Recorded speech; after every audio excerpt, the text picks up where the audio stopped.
한 상황이지만 우리 신임 당직자 여러분 환영합니다. 앞으로 고생길이 확 열려 있는데요. 열심히 일해 주실 것을 당부드립니다. 네. 대한민국 경제가 퍼펙트 스톰 상황에 직면했습니다.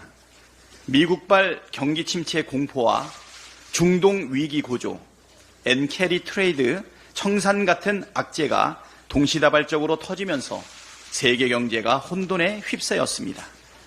국내 증시도 사상 최대 폭락을 거듭하다 어제 겨우 반등했지만 시장의 혼란과 불안은 여전합니다. 정부는 일시적 변동성 확대에 과민 반응할 필요가 없다는 입장이지만 이는 너무나 안일한 방식입니다. 특히 폭증하는 대외 리스크보다 현재 국내 경제가 마주한 위기 요소는 보다 심각하고 복잡 다단합니다. 극심한 고금리, 고물가의 장기화로 내수 침체 속도가 가팔라지면서 지난 2분기 성장률이 마이너스 0.2% 역성장을 기록했습니다. 갈수록 파장이 커지고 있는 티몬 위메프 사태도 앞으로 국내 소비를 더욱 위축시킬 것이 명약관화합니다. 여기에 악화일로인 가계부채, 자영업자 줄도산 위기, 부동산 PF 문제까지 경제 곳곳에 시한폭탄들이 도사리고 있습니다. 작은 불씨 하나만으로도 자칫 대한민국 경제 전체가 개멸적인 타격을 입을 수도 있는 비상시국입니다. 민생경제가 더는 손쓸 수 없는 중병 단계에 접어들기 전에 정치권이 문제 해결에 힘을 모아야 합니다. 이를 위해 대통령과 정부 여당에 3가지 제안을 드리겠습니다. 첫째, 경제 비상상황 대처와 초당적 위기 극복 협의를 위해 여야 영수회담을 조속히 개최해야 합니다. 현재 위기는 윤석열 정부 혼자 힘만으로는 돌파가 어렵습니다. 여야가 톱다운 방식의 논의를 통해서 상황 인식을 공유하고 속도감 있게 대책을 모색하는 노력이 그래서 시급합니다. 둘째, 영수회담과 더불어 그 연장선에서 정부와 국회 간의 상시적 정책 협의 기구를 구축해야 합니다. 정부 대책 상당수는 입법적 조치가 뒤따라야 할 것들입니다.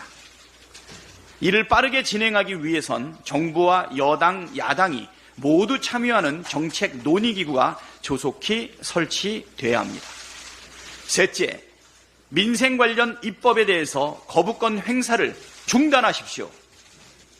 거부권을 휘둘러 국회를 통과한 민생 입법을 가로막고 정쟁을 부추기는 악순환을 이제 더는 반복해서는 안 됩니다. 더욱이 대통령이 휴가기간 전통시장을 돌며 여론을 청취하고 있다니 민생회복지원금의 필요성을 피부로 체감했을 것입니다. 민생회복지원 특별법 외에도 처리가 필요한 사안이 한둘이 아닙니다.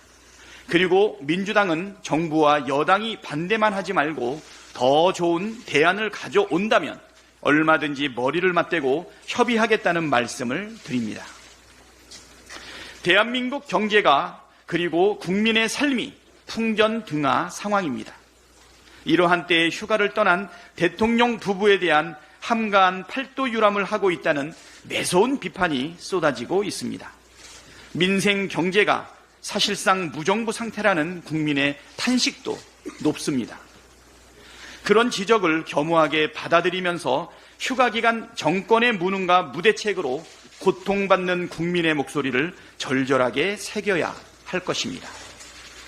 특히 백척간두에 놓인 민생경제를 구하기 위한 민주당의 제안을 대승적으로 수용하길 바랍니다. 국민의 삶에 관심이 없고 민생 해결에 무능한 권력은 존재할 이유가 없고 반드시 심판받는 다는 역사의 교훈을 무겁게 새기길 바랍니다.